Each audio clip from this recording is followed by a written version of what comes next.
E aí, galera, hoje também foi dia de treino para o Ceará, né? A gente desenvolveu aí uns resumos, que se você quiser, fico fazendo esses resumos.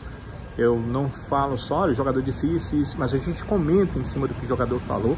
Você pode pensar que é uma coisa, que é outra, dá uma opinião, coloca lá a sua opinião nos comentários para a gente depois ter uma ideia. Já teve alguns comentários que eu vi que até mudaram meu ponto de vista sobre algumas coisas, porque vocês têm uma experiência, perspicácia de assistir jogos, de ver como a gente e às vezes de trazer uma informação que a gente não viu, não percebeu, não se atentou para ela, às vezes na cara, mas vocês veem mais do que a gente, então nos ajudam a fazer isso. Enquanto estou fazendo aqui, o Lacerda está passando.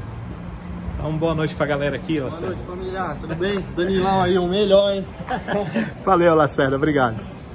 O Lacerda tá passando, tá voltando, ele tá com a família, inclusive tá ali na sala de imprensa, batendo fotos ali com a família dele na sala de imprensa. Bem, o Lacerda tava participando também desse treinamento. Primeiro, vamos pensar o que deu para ver do treinamento. Duas questões. O Igor, atacante, Igor com H, com Y, Igor, atacante, deu voltas em torno do campo. E o Varley, lateral direito, os dois estavam entregues ao departamento médico, lembrem-se disso. Participou de um início ali de aquecimento. Quando o treino físico ficou mais forte, o Varley não participou. Ele entrou, provavelmente, para fazer alguma coisa na academia. E o Igor não participou desse treinamento físico também. Ele ficou só correndo, dando volta em torno do campo de jogo aqui do estádio Carlos de Alencar Pinto. Eu chequei com o departamento médico e eles não querem dar previsão de tempo, mas disseram que já é um início aí de retorno dos atletas. Eu chamo, porque outros médicos já me disseram isso, já fizeram parte no passado do departamento médico do Ceará, de ativação física. Eles fazem uma ativação física, porque eles estão muito tempo só na academia, só no departamento médico, só na fisioterapia, só no tratamento. Então eles fazem algum trabalho em campo e isso é uma ativação física, eles estão na ativação física. Igor e Varley, que Varley provavelmente estaria fora do Cearense, mas agora, com as finais 1 e 8 de abril e ele já voltando ali para o campo, quem sabe, se bem que, como eu disse, não participou nem do trabalho físico mais forte, que dirá do treino com bola. Teve um trabalho de vôlei com a bola grande, é mais um trabalho de entrosamento do grupo, um trabalho de interação do grupo. Depois, os jogadores foram para o trabalho físico e, terminado o treino físico, esses atletas foram para um rachão. Fizeram ali um rachão aqui em Carlos de Alencar Pinto, deram as suas ali tentativas aí de fazerem gols nos colegas, nos companheiros. Como detalhe, eu trouxe inclusive isso no futebolês, o Danilo Barcelos num gol, o Kaique no outro gol, foram jogadores aí do Ceará num rachão ali que durou, deve ter durado um pouquinho mais do que isso que eu vou dizer, mas durou uns 15 minutos, porque uns 10 eu assisti. Depois a gente saiu, eu pensei que nem íamos sair mais, porque o pessoal tinha muitos convidados, muitos conselheiros e famílias de conselheiros, e parecia que ia ficar só no rachão, mas eu fui informado que o Mourinho ia fazer um trabalho técnico-tático, um trabalho de posicionamento, e aí a gente precisou sair, então a gente saiu, terminou ali o momento do treinamento, estava no meio do futebolês, então fui para a sala de imprensa para a gente concluir o futebolês.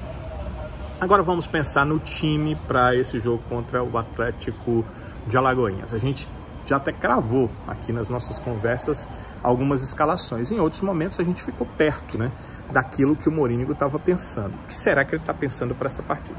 Não vou arriscar a escalação, não. Vou deixar com vocês aí. Se vocês quiserem, nos comentários, deem a escalação. Ou então vão pela minha ótica aqui. Ao invés da escalação, vamos pensar no que ele não pode fazer.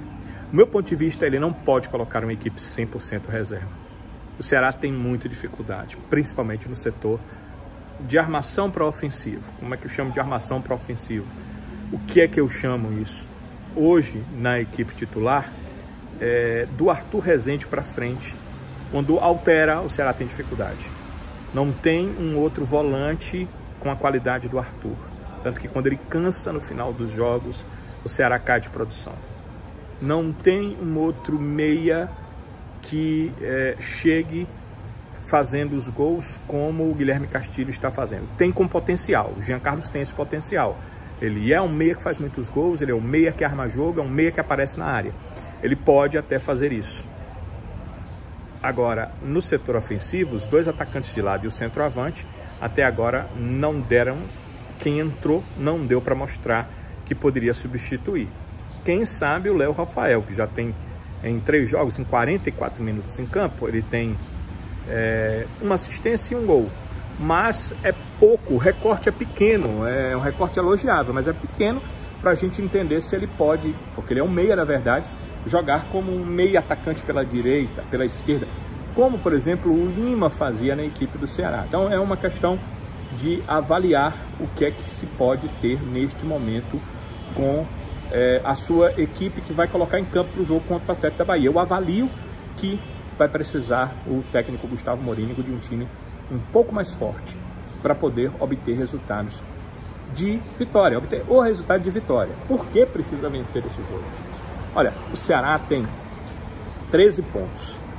O Ceará vencendo vai a 16. Ele confirma a liderança do grupo, joga contra o 4º colocado do grupo, que a tendência, primeiro, segundo, terceiro, quarto se classificam.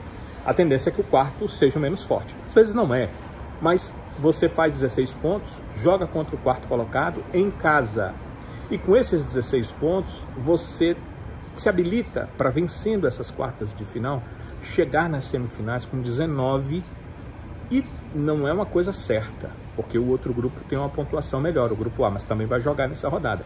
Mas possivelmente você tem a chance de terminar com a pontuação melhor do que o confronto segundo, terceiro colocado do grupo A, porque quem for primeiro desse grupo joga com o 4º, será primeiro do B, digamos, se vencer, se chegar aos 16 pontos, joga com o 4º colocado.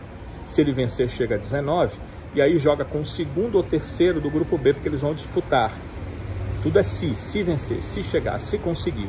Joga com o segundo ou terceiro do grupo B. E aí, quem tiver a maior pontuação, quem pontuar mais nas 2 fases, a primeira e também a fase quartas de final, eles vão somar os pontos. Quem tiver mais pontos, ou o time do grupo A ou o time do grupo B, joga em casa. Seria muito importante para o Ceará. E aí vem a final, onde a pontuação geral da competição define quem vai jogar em casa a segunda partida. A final é em 2 partidas, a semifinal e as quartas em uma partida só. Então, o que não pode fazer, do meu ponto de vista, não pode jogar com a equipe 100% reserva. Não pode perder o jogo. Não pode ficar fora, pelo menos dos 2 primeiros. E principalmente da primeira colocação. Quer dizer, o foco deve ser principalmente a primeira colocação. Porque se o Ceará chegar em primeiro, ele pontua melhor e tem uma possibilidade real de jogar em casa também nas semifinais. O Morínigo tem que estar dando uma olhada para isso. A gente tem que ver o lado da fisiologia, do departamento físico do clube. Tem que ver o lado que o Morínigo vai ver, que é o relatório que ele recebe com toda a condição fisiológica dos atletas. O torcedor pode pensar, por que poupar? Não precisa poupar. Não são máquinas, não basta colocar um pouquinho de óleo, não é um carro que você troca o óleo e coloca o combustível. São seres humanos. O desgaste faz com que o atleta não renda o que ele poderia. O Morínigo tem todas essas informações. Nós não temos. Mas se ele puder, se ele tiver alguma condição, a minha dica é, usa pelo menos uma parte do time titular. Principalmente desse meio para frente que eu citei, Arthur Rezende para frente. Porque se ele utilizar, ele vai ter um poderio ofensivo maior. Precisa chegar ao gol. Precisa vencer esse jogo contra o Atlético da Bahia para que todas essas questões de quartas, de semifinais em casa possam acontecer no futuro. Esse é o meu ponto de vista, hein? Quero saber o de vocês. Deixem aí nos comentários. Quem sabe vocês têm um ponto de vista ainda mais de fora, né? Vendo melhor. A gente fica no dia a dia, futebol. Às vezes não enxerga o que vocês enxergam. Seria muito bom contar com esse ponto de vista de vocês. O meu não use o time totalmente reserva, porque o Ceará precisa dessa vitória. É bom ser primeiro, é bom marcar mais pontos, é bom decidir em casa.